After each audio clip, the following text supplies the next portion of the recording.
नमस्कार दोस्तों। एक बहुत बड़ी न्यूज़ निकल के आ रही है एग्रीकल्चर सेक्टर से। दुनिया के एग्रीकल्चर सेक्टर में एक बड़ा भूचाल आया है। दशकों से जो ताज चाइना के पास था वो अब भारत ने छीन लिया है। ऑफिशियल डाटा कंफर्म करता है कि इंडिया ऑफिशियली दुनिया का लार्जेस्ट राइस प्रोड्यूसर बन चुका है। एग्रीकल्चर मिनिस्टर शिवराज सिंह चौहान के मुताबिक भारत का प्रोडक्शन 150.18 मिलियन टन्स तक पहुंच गया है, जबकि चाइना 145.28 मिलियन टन्स पर सिमट गया है। लेकिन ये सफ़र रातों रात तय नहीं हुआ।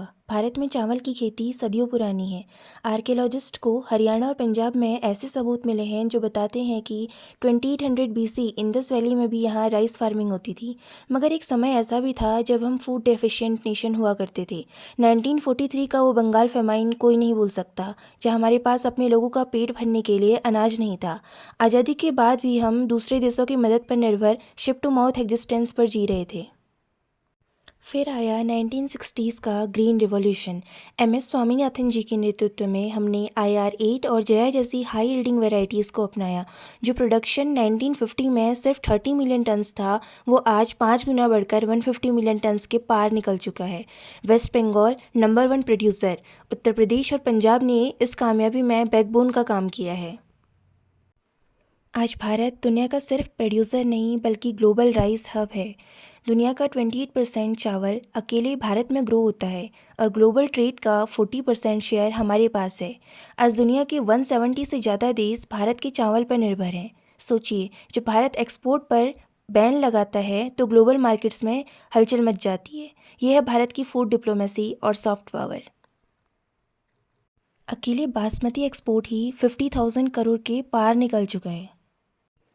लेकिन क्या ये सक्सेस सस्टेनेबल है?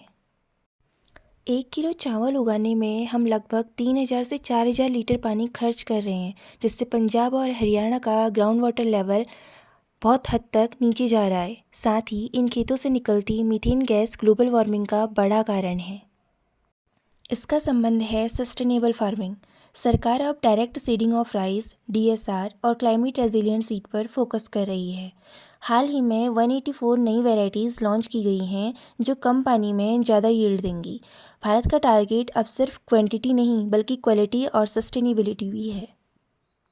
भारत का नंबर 1 बनना हमारा फार्मिंग पोटेंशियल और साइंटिफिक प्रोग्रेस का प्रतीक है। लेकिन क्या हमें इन्वायरमेंट की कीमत पर प्रोडक्शन बढ़ाना चाहिए? क्या हमें चावल के साथ साथ मिलेट्स, बाजरा, ज्वार पर ज़्यादा फोकस करना चाहिए? अपनी राय ज़रूर बताएं। धन्यवाद।